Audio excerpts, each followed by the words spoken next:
the rat bowl procedure. They slammed the prisoner down on the stone slab and pushed his belly flat beneath the scorched rim. Fear gripped him so hard his legs buckled. He spat blood and tried to twist free. The torturer tightened the rope at the wrists and set a cold iron grate against the captive's hips. The brazier behind him spit orange light and heat, and the room smelled of smoke and wet straw. Fear is the first engine in this chapter. It drives every reflex the prisoner has. The clench of his jaw, the hollowing of his cheeks, the way his fingers scrabble at coarse rope. The narrator records these moves without moralizing. The camera of the record focuses on method, a bowl, a grate, animals, heat. In the first minute the conflict is visible and specific, confession must be extracted, and the method will force speech through pain.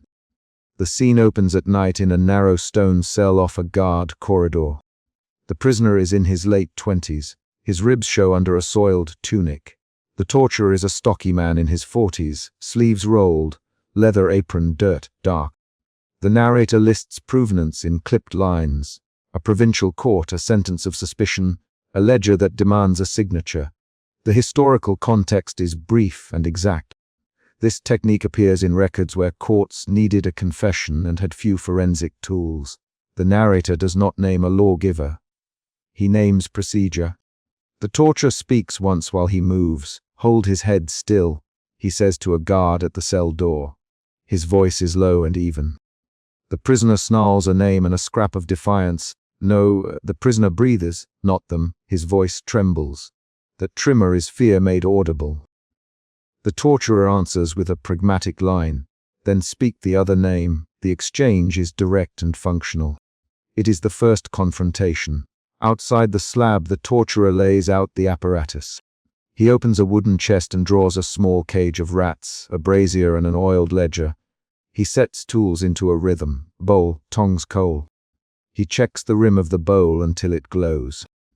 The narrator notes the procedure in factual steps while the torturer works, naming parts and purposes rather than offering judgment. This bridge between physical action and legal paperwork is the center of the horror here. Each movement is an instrument and each signature is its sanction. The prisoner thrashes against bindings when a guard lifts his shirt. His breath comes fast. He spits on the stone. His hands find the rope and tear at it. He tries to look at his tormentor with a search for mercy. The torturer does not look back. He wipes his hands on his apron. Stop. The guard orders, stop, look, speak. The prisoner gasps instead. He is at the edge of action and speech. His fear shifts to anger for an instant. He kicks a guard's shin. The guard curses. This sudden resistance creates a new problem. The torturer is forced to change the schedule. A catalogue of tools follows with precise demonstration. The torturer opens the rat cage and shakes it. Several rats rush the bars and shove at each other. He lifts a brazier and fans the coals. He shows how heat will drive the animals into motion away from the flame and toward the nearest shelter. In this setup, the bowl and the channel. The narrator explains this as system logic. Heat motivates animal movement. Movement converts into damage. Damage converts into shock and speech. The ledger sits open with prior entries. The torturer taps a page and points. The prisoner watches these movements with eyes that widen and redden. His fear becomes a different motion. Calculation. He weighs escape against endurance. He asks, voice low, if I tell you something false, will you stop? His words are short. The torturer answers, if it ends the session, the prisoner falters. This is the first emotion shift, fear to bargaining. He offers names that don't fit evidence. The torturer writes them down as the brazier hisses. The first release is sudden. A rat slides through the iron channel and scrabbles against warm skin. The prisoner howls and claws at the grate. The sound is sharp, a wet, scraping noise as claws find flesh and cloth. He tries to buck and tears at the ropes. The torturer watches the cadence of thrash and sound. He waits for the right tempo of surrender. The prisoner screams a name and the torturer marks the page. The ledger begins to fill with words that will stand as legal truth. An unexpected resistance follows. In mid, scream the prisoner catches a strap and jerks hard, knocking the brazier. Embers scatter on the stone. Guards jump back. The torturer curses and moves to steady the brazier, but instead of mercy he changes the instruments. He swaps to a narrower bowl, one with a tighter rim. He tightens bindings. The prisoner, tasting blood, finds a second wind. He spits, "I want tea," and the word breaks on a sob. This is the second emotion shift. Bargaining to fierce defiance, and then to sudden raw panic. The torturer is methodical in response. He does not show surprise. He wipes a wet hand across his mouth and hums under his breath the way a craftsman hums when adjusting a lathe. He uses tongs to lift a new bowl until its edge glows bright. He fits the grate more snugly. The narrator details these moves as if reading technical notes. That detached tone amplifies the concreteness of each action. Hands, rope heat, paper. The prisoner watches and counts seconds to steady himself. The process repeats. Sessions are scheduled to break resistance in stages. The torturer explains the regimen to a junior guard while working. They last 2 hours if they hold out. He says, then we feed them water and leave them to settle. Come back in the morning, the guard nods. The prisoner hears this and realizes the campaign will not end with a word or two. The knowledge of repetition changes his behavior. He starts to conserve strength. His fear hardens into calculation once more. He bites his tongue to quiet sound. He holds a single breath until the torturer moves again. In the center of the chapter, the ritual becomes routine. The narrator catalogues entries. Time, tool, name given. He reads the ledger aloud in clipped sentences. 3 names on the first page, 2 retracted on the second, 1 final admission on the third. Each reading is an external event that advances the record and the plot. The prisoner answers questions in low gasps. He lies to stop movement. He tells a false location. He gardens the details to placate the room. A name, a tavern, a supposed plan. Those lies are accepted and stamped. The narrator records that legal machinery converts the coarse word into proof. During one exchange, the prisoner finds a small, deliberate rhythm of speech, not Grigor. He says, "It was Thomas," he says it fast. The torturer nods and writes, "Good." The torturer says, "Thomas, where do we find Thomas?" The prisoner describes a street, a stable with a red door. The prisoner's words are precise because he has learned what the torturer will accept. Concrete facts, not denials. This shift from frantic shouting to measured fabrication is a survival tactic. It shows how fear changes into calculated compliance. Every 3 or 4 paragraphs a fresh incident breaks the pattern. A guard returns with a tied strap and says the magistrate demands a signed copy. A messenger rushes in with a petition to delay. A fellow prisoner bangs the wall in warning. These interruptions keep the chapter active and prevent long internal monologue. They force new decisions. The torturer has to choose whether to accelerate. The guard must decide whether to present the signature now. The prisoner must decide which name to give.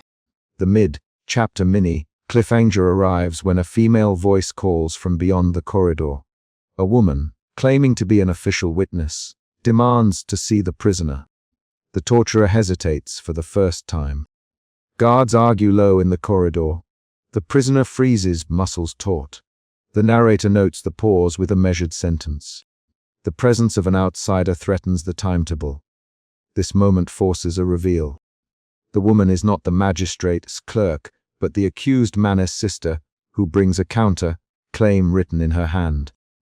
She says one line that changes the ledger entries.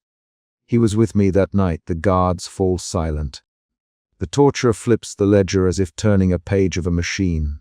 A new confrontational scene follows.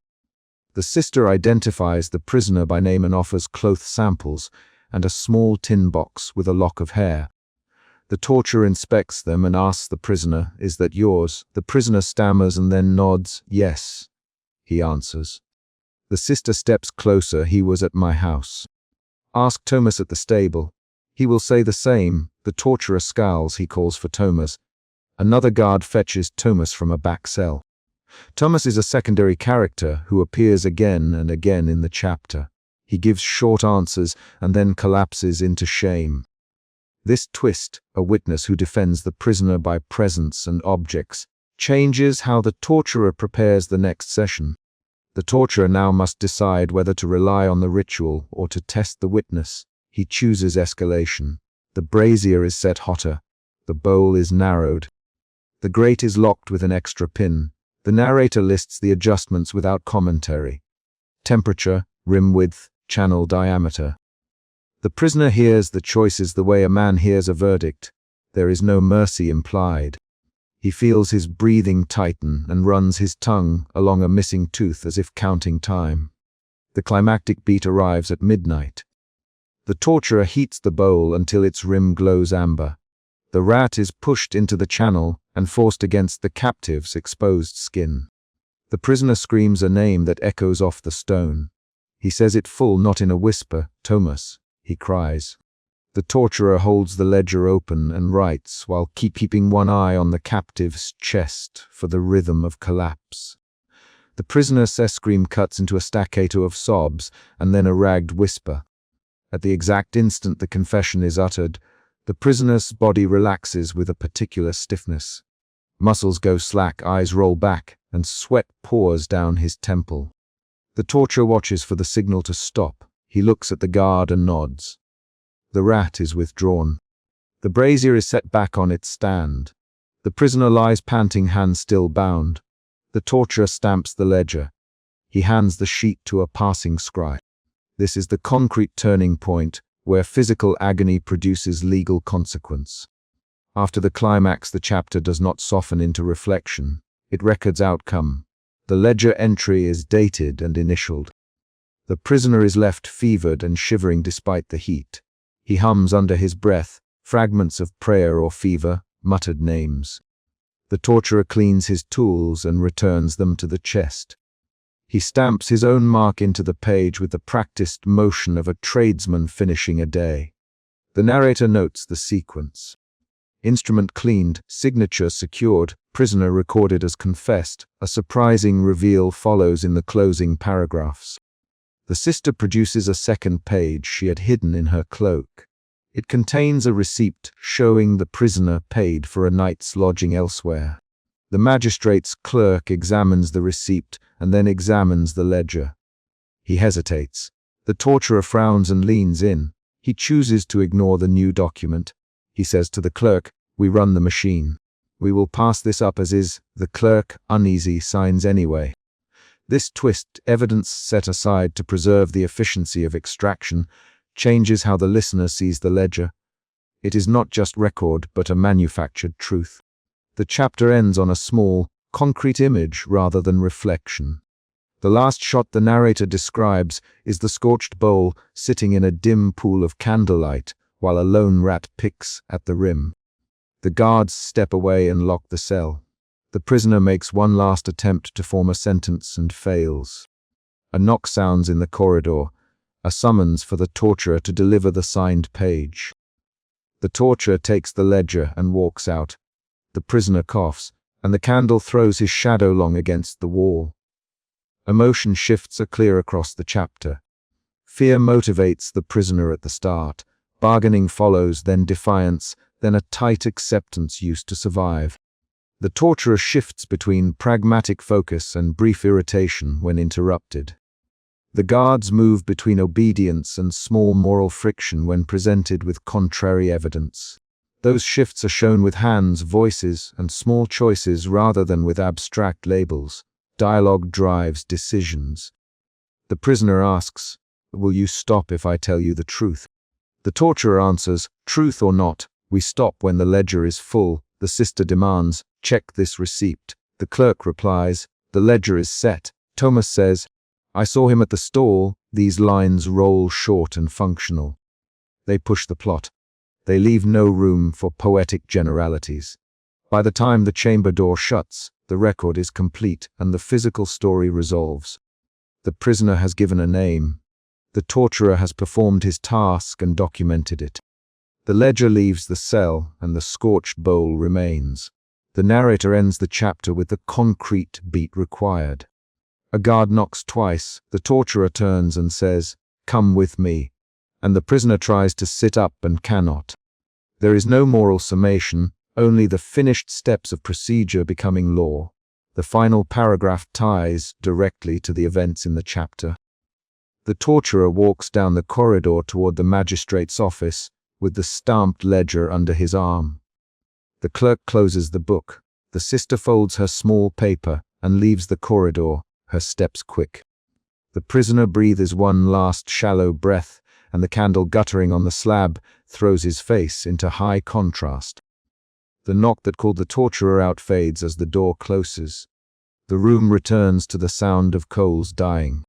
The scorched bowl stays in the single pool of light.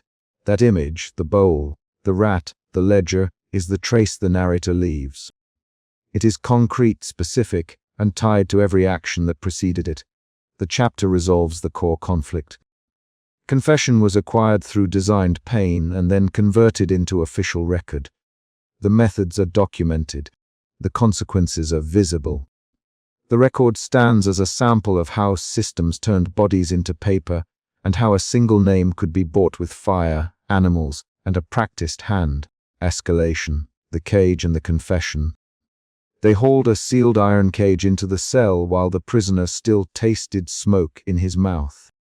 Fear tightened his jaw, made his hands go numb, and pushed him forward on the slab, where the brazier from the last session still threw heat against the stone. The torturer barked an order. The cell guard stepped in, pressing new rope against the captive's wrists. The immediate problem was clear. This night existed to break him, and everyone in the room treated the task like work to be completed. The narrator notes the baseline without flourish. The prisoner was thin, breath shallow, and already marked from prior sessions. The brazier behind him had been used once before, its coals still black at the fringe. The prisoner kept his eyes on the brazier rather than the faces, because keeping his gaze on the glow made him measure distance and timing rather than dwell on what might follow. Fear directed every decision he made in those seconds, when to still his tongue, when to lift his head, how hard to fight for air when ropes bit into his wrists. The torturer set the cage on a cart and lowered it near the slab. He spoke with the slow, utilitarian cadence the narrator later transcribed. "Bind him tighter. He will answer better with less slack." The assistant unrolled a coil of rope and moved with hands that trembled once, then steadied. The guard snapped the new bindings. The knot made a small click against the stone. This immediate work, rope, cage, brazier, established the terms. Confession or escalation. The prisoner tried to say a name. His mouth made a sound that was not yet a word. The torturer's eyes did not soften. He tilted the charred bowl toward the brazier until the rim grew dull orange, and then set it on a stand to keep it ready. "You will tell us what we need." The torturer, and the words had the quality of a technician naming a tool. The prisoner swallowed against the air that tasted of old smoke and iron. They were not improvising. The torturer explained the sequence aloud, with the narrator recording each step later as procedural detail. He showed the prisoner the cooled underside of the grate, the way it would rest against his hips. And then the assistant lifted the cage and turned the latch so the small door faced the prisoner. The torturer's voice carried the reward of certainty. The device worked when applied correctly. The prisoner listened. Fear pulled his shoulders down and kept him from moving toward the guard. A memory from the previous session returned to the sequence. When they had slammed him belly flat under the scorched rim, he had spat blood and tried to twist free, while the brazier spat orange again. That memory made his body predict the heat, the pressure, the sound of rats. It made him calculate how much longer he might hold before the next assault. He measured those past reactions in muscle memory. A clenched knee, the sudden release of breath, the way his teeth would grind. The narrator recorded those gestures as evidence, not as judgment. The assistant, named Martin on the guard roster, hesitated at the cell door and then stepped to the cart, hands passing over the ironwork. He met the torturer's back for a half second and then, while the torturer explained tightening the rope, Martin's fingers faltered on a knot. He loosened one loop by a single inch and then watched the torturer without making a sound. That small act became the first unexpected fracture in the night. Not mercy, not sabotage in the grand sense, but a tiny slack that altered timing.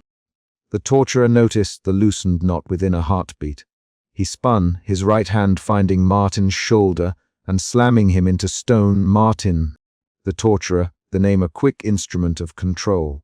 The assistant's breath hitched. Blood rose where the torturer's palm met skin. The guard stepped forward. Watch him, the torturer ordered without raising his voice. The punishment was methodical, intended to erase hesitation and restore the ritual. The torturer punished Martin not in a long speech, but with a blunt, visible correction. A cuff that bruised, a shove that left Martin staggered. The assistant doubled over, and then steadied himself with one hand against the corridor wall. The torturer spoke to the prisoner then, because the display had a second purpose. It was both punishment and instruction. You will not see slack. You will see method, he said, and returned to the brazier as if an engineer checking a furnace. When the cage door was opened to the prisoner, the assistant wrenched it free and set the iron rim against the captive's abdomen. The torturer took the charred bowl, checked the glow on the rim, and described the mechanism to the narrator on record. Heat drives rats toward warmth. The cage isolates the pathway. The bowl guides the animals to the only access point. He spoke like a man detailing a machine's operation. The prisoner listened and counted syllables as if counting seconds. The first release of rats was a testing round. The assistant tipped the cage, and a handful of rodents spilled onto the slab, stepping and skittering against stone. They were small, frantic, and their claws scraped the bound man's skin. The prisoner hissed. His body jerked. Stop! The guard shouted. The torturer's face did not change as he signaled to steady the flow. The animal bites were precise in their terror. They produced no confession, only renewed panic. A second emotional shift arrived in the form of brief defiance. The prisoner spat toward the torturer and said, "You will not make me lie." The line contained two elements. An attempt to assert control and the knowledge that the line itself might be an escape. The torturer answered with a methodical motion, not a reply. He lifted the glowing rim and set it briefly on the prisoner's skin so the heat registered, and the prisoner inhaled with a sharp, ragged sound. This action rechanneled the prisoner's defiance into a narrower focus. Breath, pain, timing. The room moved into a steady rhythm. The torturer manipulated apparatus and animals with the quiet concentration of a tradesman. The narrator recorded the steps with clipped sentences. The guard and assistant executed orders. The prisoner measured outs with his eyes fixed on the brazier, counting the dull orange of the metal. Fear sank into a new shape. Not the immediately flinching fear of surprise, but the slow, mechanical dread of a timed instrument. He learned to predict where the next bite would land. Dialogue between staff became transactional and revealing. How many this time? The torturer, the assistant. 10. The assistant replied, bring 20. The guard said, no, 20 will break him too quick. The torturer countered. These short exchanges disclosed roles and temperaments. The guard had a harsher instinct, the torturer measured cruelty, the assistant a reluctance that showed in his cadence. Somewhere in the middle of the process the small knot Martin had loosened began to matter.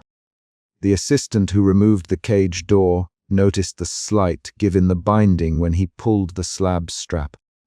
He flinched and then tightened his own knot as if correcting a provisional error. The torturer watched this and made a note, not aloud, but in the way he set his jaw. The audience of one captive understood that any hint of hesitation among the operators could delay the worst or bring it sooner.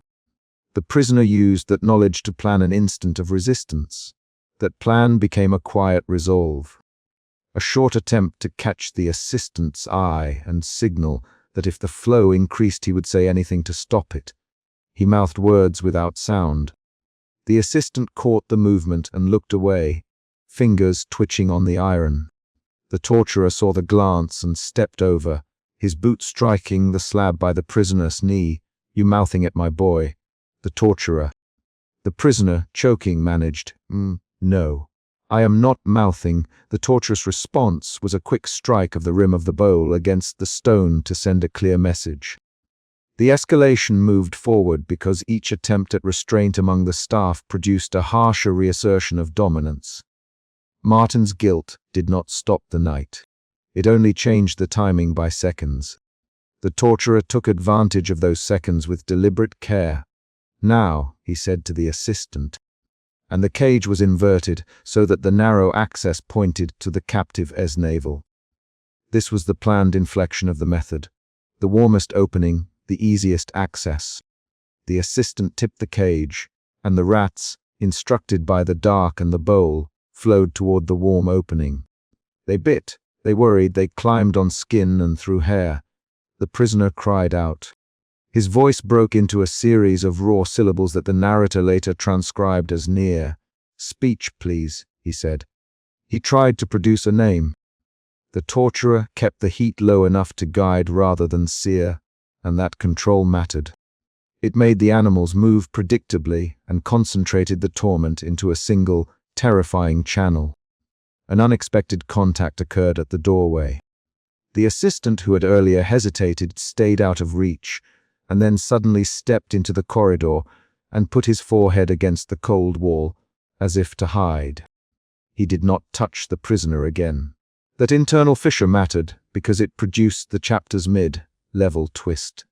The team was not uniformly committed.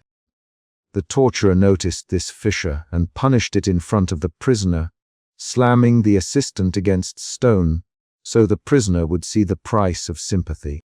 The torturer's public punishment hammered the lesson home. He punished the assistant with a flat hand and a shove that left a smear of blood on the stone, then returned to the task with a renewed look of ownership. The torturer then pressed the hot rim home with the slow certainty of someone finishing a job. The cage was inverted, the bowl guided the rats, and the animals funneled toward the warm opening the torturer had exposed. Pain became a lever. Confession was the expected release valve. The climax arrived in a single convergence. The rim pressed to skin, the cage inverted, the rats directed into the single opening. The prisoner went rigid. His body sought an angle, then found none. He sounded like a man being stripped of all bargaining chips and offered only a single choice. "Tell us the name," the torturer ordered, his voice low and clinical. The prisoner said a name that might have been truth, might have been whatever would stop the assault. The torturer nodded and called for the guard to write it down. In the immediate aftermath, the prisoner sagged but did not pass out. He kept his eyes open, focusing on a single point where shadow met light. The torturer set the bowl aside and wiped the rim on his apron, methodical and detached. The assistant at the door retched, then collapsed with a whisper of complaint about what they had done. The guard tightened his jaw and took the written confession from the torturer's hand. That record would be entered into the ledger without comment. The narrator records the forced confession as a transaction. A name exchanged for immediate cessation of physical assault. Words entered the ledger and became proof. The prisoner breathed shallowly and kept his hands in front of him, although they were bound. Fear shifted again. This was no longer the bristling fear that made him fight, nor the narrow fear of a timed tool. This new shape was hollow resignation mixed with a small, furious clarity about what had been taken from him. In the corridor, Martin vomited and then wiped his mouth with a sleeve. The assistant who had moved the cage stood with his hands around the dent in his palm. Both men appeared in the scene multiple times after the confession. The assistant at the doorway, Martin in the corridor. Their choices changed the night. Each small movement altered timing and outcome. The torturer, however, returned to the ledger with an efficiency that erased empathy. The narrator documented the exact words written in the book and the mechanics of the signature. The guard held the candle steady while the torturous quill scratched the confession into vellum. There was no flourish, only the sound of nib on page. That act completed the machine, a body reduced to testimony, a name recorded as proof, the system validated. The prisoner watched the ink darken and felt as if his own bones were being numbered. There was a final human movement that shifted the moral balance. The assistant who had loosened the knot earlier pressed both hands over his face and quietly began to whisper a prayer. He did not change the ledger. He did not undo his loosened knot. He only made a small, private gesture. The torturer noticed this and said nothing. The cell kept its function. After the record was filed, the torturer methodically cleaned the rim, set implements in order, and counted the animals left in the cage. The prisoner coughed and tried to draw air that did not feel like smoke. The guard stood at the door with arms crossed, an immovable sign. The assistant wandered to the doorway and then sat on the step with his head between his knees.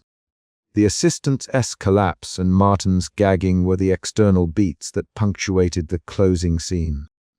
A short revelation altered what the narrator later explained as motive. The torturer had not sought a true confession in the sense of truth. He sought a recorded answer to fit a narrative the authorities needed.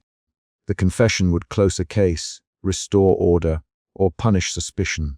When the prisoner gave a name, it entered history as proof, not as a statement of fact. That twist, confession used as currency rather than as record of reality, changed how the events were to be read afterward. The prisoner said the name again, quieter, as the guard read back the line to confirm it had been written correctly. "You it yourself," the guard said. "Yes," the prisoner answered, voice broken. The torturer did not ask why. He had never been interested in motive beyond the method's success. The prisoner felt the guilt of naming and the strange clarity of having chosen survival over uncertain truth. The last exterior event came as the torturer closed the cage and sealed the small door. He set the animal carrier away and then leaned the brazier to cool in a precise place that made the assistant move around it. The prisoner was left breathing in a room that had been cleared of immediate danger, but still retained its stench. The narrator closed the recorded entry with a notation. Confession achieved, apparatus intact, staff adjusted. The ledger would later list the time and the names. The final emotional shift was not dramatic. The prisoner felt numbness in his hands and an ache under his ribs where the rim had pressed. He had traded truth for cessation. He had traded his certainty for the temporary ending of an assault. The assistant who had loosened a knot walked away and kept his head down. Martin refused to meet anyone's eyes. The torturer locked the cell and moved the cart out as if finishing a day of labor. The chapter resolves its small conflict. The confession was extracted and written. The prisoner survived the session, and the immediate ritual of cruelty was restored for future use. The narrator recorded that the machinery of torture remained functional, and the ledger gained another name.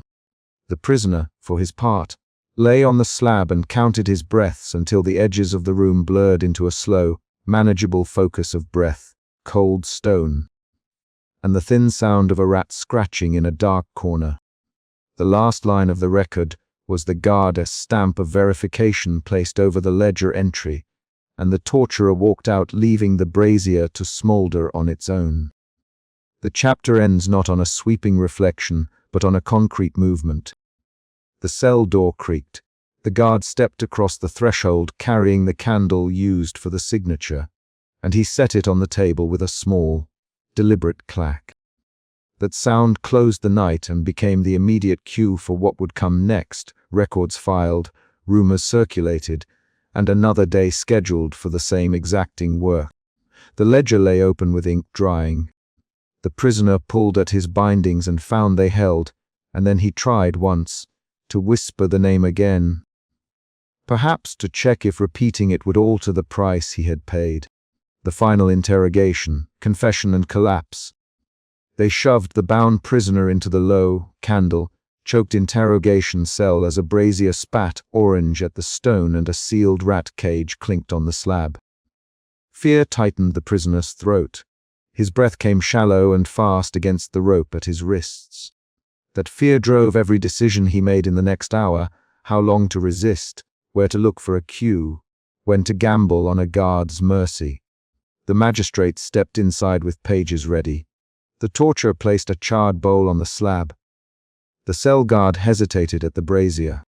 The stakes were visible and simple: confess, name a conspirator, or endure the engineered escalation designed to force those words. The narrator began, recorded, and did not speak until the room had demonstrated its purpose. The brazier had been used before. The prisoner smelled its heat as a continuation of earlier sessions. He remembered the brazier spit from the first bowl procedure, the cold iron grate pressed against his hips in the previous interrogation, and the sealed cage that had been dragged into the cell the night before. Those concrete images sat behind his eyes and shaped his choice to watch the guard more than the magistrate. The opening minutes moved with methodical cruelty. The torturer tested the bowl with tongs, the guard wiped his palms, and the magistrate read aloud the charge the ledger held. The torturer tightened a rope at the prisoner's wrists and said, "Stay still." His words were short and mechanical. The torturous movements were practiced. He kept his eyes on his hands, not on the prisoner. The prisoner kept his gaze on the doorway where the cell guard lingered. That small refusal to meet eyes was a tactical choice. The prisoner looked for any human hesitation he could turn into bargaining. The magistrate spoke next. "State your name and your trade for the record," he ordered, sliding a quill between two fingers. The prisoner answered in a hoarse whisper, "Joran." "Binder's apprentice, magistrate." The magistrate nodded and then, as the narrator would later note, signaled the procedure to proceed. The torturer placed the charred bowl rim down on the prisoner's abdomen and set the sealed iron cage at the cage's hinge. The procedure confirmation moved slowly and deliberately. The torturer crouched and tightened the rope around the prisoner's torso to keep him flat beneath the bowl's rim. He tapped the brazier with a metal rod. The charcoal gave a soft crackle. The prisoner tasted smoke from earlier sessions and tried to swallow it away. The torturer spoke quiet, "We do this one more time." "Speak for the magistrate." The cell guard hesitated at the brazier and did not light the coals immediately. The magistrate's jaw tightened. The priest, no, the magistrate, leaned forward and said, "Ignite it." "We have the hour." The guard moved toward the brazier, but his hand hovered. He was a secondary presence who had shape in the room. His pause reconfigured the power balance, and the prisoner saw it as a chance. That guard's pause opened a small, dangerous window. The prisoner slid his head fractionally toward the cell guard and mouthed, unvoiced, "Help." The guard's face flickered with a line of conflict. He looked at the magistrate, and then at the brazier. The torturer noticed the guard's hesitation and hummed under his breath, an odd rhythm of work. He did not smile, "Light it, or you will be the one to answer." The magistrate, voice low but sharp. The guard obeyed. He struck a flint, fed a char into the brazier, and the heat pushed against the prisoner's back. The torturer ignored the hesitation. He lifted the heated bowl, rims glowing faint amber, and dropped it onto the prisoner's belly. The metal sizzled against cloth. The prisoner fought the bindings with a convulsive effort that rattled the stone. The torturer tilted the sealed cage and cracked the hinge. Rats smelled the heat and spilled out. Small bodies collided and scrambled across iron onto the prisoner's torso, seeking the warm seam at the bowl slip. One rat found the thin patch of tunic and gnawed through thread and skin. The prisoner jerked and made a sound that was almost a sob. The magistrate leaned forward and ordered, "Confess. Name them." He pointed his quill like a blade. The narrator recorded the command with the same flat cadence used throughout the inquiry. The prisoner kept his teeth clamped to avoid crying out. He felt the rat's claws and the sting where metal met skin. Fear shifted to a different kind of pressure, panic edged with calculation. He had two routes: hold out and risk further escalation, or speak a name to stop the immediate pain but hand a life over to retribution. That calculation came in the span between the rat's first bite and the torturer's next adjustment. "Tell us where you met the arbalister," the magistrate demanded. "Name a man who taught you the signal." The torturer tightened the cord. The cell guard's breath hitched audibly. The prisoner forced words through a throat scraped raw by smoke and fear. "Galen," he said at last. "Galen of the East Quarter." The word fell into the room and shifted the air like a thrown stone. The magistrate's fingers tightened around his quill. "Galen," he repeated. He looked up and the expression on his face cracked for the first time. "Galen is my—" He stopped. The narrator noted the magistrate's pause and, answering the record's duty, logged the name and the visible flinch. The torturer did not stop his work. He rewarded the answer with a brief slackening, but only enough that the rats pushed further inside the bowl's rim. The prisoner felt a faint easing. The torturer's hands moved with the same focus the prisoner had seen the previous sessions. Efficient, methodical, lacking any search for pity. At that moment the cell guard made a choice that altered the room's direction. He stepped toward the magistrate and touched his sleeve. "Magistrate, Your Honor, someone outside promised to deliver more evidence tonight." The guard. He spoke hurriedly and low. "If you pause the record, I can fetch the witness." He saw Hedi appear before dawn. The magistrate's brow pinched. The prisoner heard the words and realized a new thread had entered the interrogation. The possibility of proof that would either validate or contradict the forced confession. The magistrate answered with a clipped sound, "Bring him in." Then he lifted the quill again. The torturer's humming stopped, and the brazier smoldered. The torturer lowered the bowl barely an inch and studied the prisoner. The prisoner noticed the torturer's scarred cheek, the small scar that mapped a life of work. That knowledge did not soften the action. The torturer licked his lips and said, "One name now ends this hour. Any more will not be required." His voice held a promise of further professional measures should the record demand. Something in the magistrate's posture changed. His eyes were hard, then wary. The narrator recorded the magistrate's frown and the ledger's open page. The guard left the cell with a quiet step that echoed down the stone corridor. He carried with him the chance of a witness, and with it the possibility that Joran's name could be tested. The prisoner heard the corridor door close and tried to measure the weight of what he had just said. If Galen were a real name connected to the magistrate's circle, the confession might fracture power. If Galen were fictive, the prisoner had betrayed someone for a moment of relief. The torturer straightened the bowl for a last check. "You will speak fully into the magistrate's record," he said. He used the magistrate's title as an instrument to puncture doubt. The prisoner coughed and then, in a broken voice, supplied details. A small house on River Street, a signal given by a candle on the middle window on market nights, the color of the ribbon Galen wore. The magistrate listened and wrote. His hand shook once and then found steadiness. The torturer held the bowl steady as rats explored the seam. The claim about the middle window candle prompted the magistrate to look away from the prisoner and at the door where the guard had left. He snapped, "Send word to the East Quarter. Bring the watchman." That order landed like a new weight. The guard returned moments later with 2 watchmen in tow. Their boots scraped the threshold. Their faces were blank with duty. One watchman asked, "Which house, magistrate?" The magistrate named River Street, and the witness description was repeated. The watchman left a quick, purposeful pace. Outside the cell, feet moved faster than any plan could be undone. Inside, the torturer fed his hands and his tools with the same professionalism as if preparing a meal. He used the heated bowl to apply a pressure that had been refined by repetition across sessions and prisoners. He watched the prisoner for reactions and marked the points where truth and deception snapped. The torturous motive was not bloodlust, it was craft. He saw confession as a result, and he engineered variables until it was produced. The room settled differently after the watchman left. The magistrate paced a single step forward and then back, a contained pacing. He muttered, "If this man lied, we will have wasted a night." If not, the sentence stopped and the words remained in the air.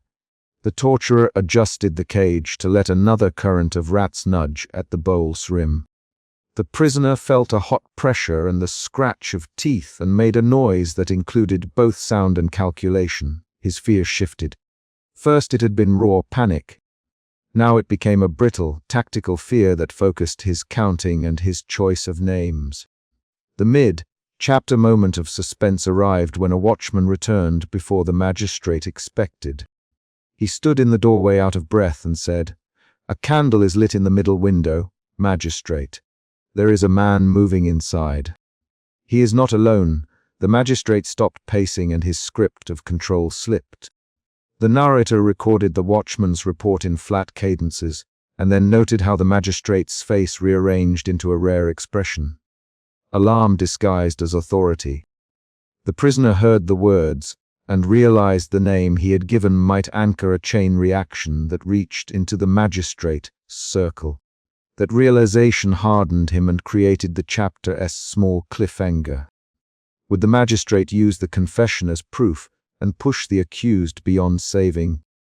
Or would proof from outside undermine the recorded confession and shift blame back into the room? The magistrate barked an order.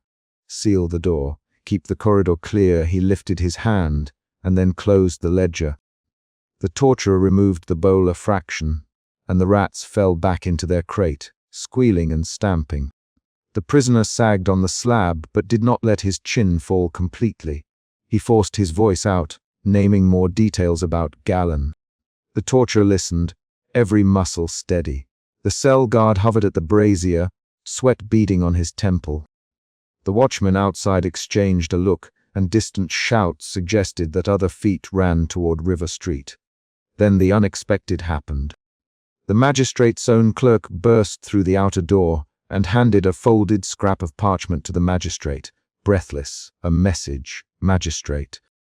An eyewitness took down a number and swears the man at River Street left the house 6 minutes ago on foot toward the market."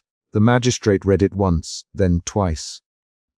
His hands trembled around the paper. "Pull him back," he ordered to the watchman through the door, and that order carried a fissure of panic. The torturous expression changed in a single motion. He had the look of a man whose tools were his armor and his certainty. He set the bowl back onto the slab's rim and pressed the prisoner's abdomen lightly, as if testing a reaction. Nothing. His silence was its own instruction. The prisoner tried to speak, but the words braided and failed. The magistrate, seeing the parchment, looked at the torturer and then down at the ledger. There was a decision to be made. Record the confession now, seize power upon a statement, or delay and risk exposure if the watchman returned with a different story. A new twist arrived. One of the watchmen re-entered. "Face gray magistrate," he said. "The man left River Street, but witnesses say he was dragged by 2 others into a cart bound for the quay. They paid silver to the cart driver. He is not walking toward the market." The magistrate's posture collapsed a fraction and anger edged in. He slammed his hand on the ledger. If this is true, the prisoner fabricated Galen's name for safety, or Galen is an instrument of concealment. Either way, the record must show a confession. He looked at the torturer. "Finish the confession." The torturer's jaw tightened. He tightened the wheel of a small iron implement at his belt. The room's temperature felt hotter to the prisoner. The torturer prodded the bowl down, pressing the rim against the exposed skin until a localized, searing pressure rose. The rats nosed at the seam again, and one found the gap and started gnawing where flesh met metal. The prisoner made a noise, and then, under unbearable pressure, his voice tore out a new name. "Master Varro." The word landed in the cell and hit the magistrate with a physical thump. "Master Varro." The magistrate. The ledger was still open. The magistrate's mouth worked. He had known Varro. Varro had been at council dinners, a man who lent coin and influence. The revelation bent the room briefly. The magistrate's composure shattered inwardly, and his eyes narrowed on the prisoner. The torturer felt the moment and, with a swift, practiced efficiency, released the bowl. The rat scrambled back into the cage, chittering, and the brazier dimmed. The ensuing fallout was immediate and loud. The magistrate shouted orders so the room could rearrange the new evidence. The watchman moved to secure the corridor and send riders to the quay. The torturer's methodical calm cracked into a professional fury that had consequences beyond the cell. He barked at the cell guard to fetch cords and ink and demanded the prison scribe be brought in to transcribe the new confession for formal record. The guard obeyed and ran. Confrontation erupted into a quick, sharp exchange between the magistrate and one of the senior watchmen. "You the man left on foot." The magistrate spat. "He is being taken to the quay, is he not?" The watchman replied, "Yes, magistrate, but the driver took coin." The statement changed when we pushed the driver, and he confessed to being paid. The magistrate's face darkened. The narrator recorded each line with evenness, noting the magistrate's voice rising and the guard's attempt to steady the room. The prisoner lay panting and watched the faces of the men who had power over him rearrange. His fear now was spliced with a strange something, relief and dread both. Relief that his name might have produced an immediate reaction that disrupted the magistrate's absolute control. Dread that the new name, Master Varro, had reached deeper into the magistrate's circle and would not be allowed to stand without swift, brutal consequence for someone. The torturer set the charred bowl on the slab's edge and began to scrub it with a wire brush, each stroke a steady, noisy action that grounded the room while decisions were made. The scribe arrived and bent over the magistrate's ledger. He wrote Joran's words down and then, at the magistrate's order, read them aloud into the room. Joran declares Master Varro gave the signal at River Street, and 2 men carried a man to the quay. The scribe's voice was flat. The magistrate's thumb pressed against a blot of ink as if testing a wound. The torturous jaw worked as he considered consequences. The cell guard returned with cords and a small wax tablet for a sealed record. The watchman left to follow leads. After the prisoner was dragged away, the room shifted toward damage control. The torturer finished cleaning the bowl, rubbing at the charred metal until the grain of the iron showed. He stacked his tools with deliberate movements, testing each one by touch. The magistrate convened a quick discussion in low voices with his clerk and a watchman. Their words were clipped and aimed at containing scandal. The cell guard watched, his earlier hesitation now a memory that marked him among the cohort. The narrator's final summation closed the chapter with clinical observation and a final, concrete beat. He recorded the odometer of decisions. The judge's quick command to seal the record, the torturous insistence on the procedure's utility, the guard's pause that had introduced a variable strong enough to change the outcome. He noted the consequences. A name on a page, a man dragged into another cell, watchmen and riders dispatched to the quay, and the magistrate's unsteady attempt to keep authority intact. The charred bowl sat in the center of the slab, steam lifting from its rim, and the torturer laid a cloth over it, as if to hide the night's work from new eyes. In the end, the official record would claim a confession that led to arrests and a seizure of assets. The prisoner Joran would be moved to a holding block for formal processing. He would be labeled in the ledger and assigned a number. The magistrate would publish a terse notice to assert that justice had been served. The torturer returned to his bench and sharpened a hook, the motion of his hand clean and steady. The cell guard avoided the torturous glance and touched the brazier as if to check the coal's life.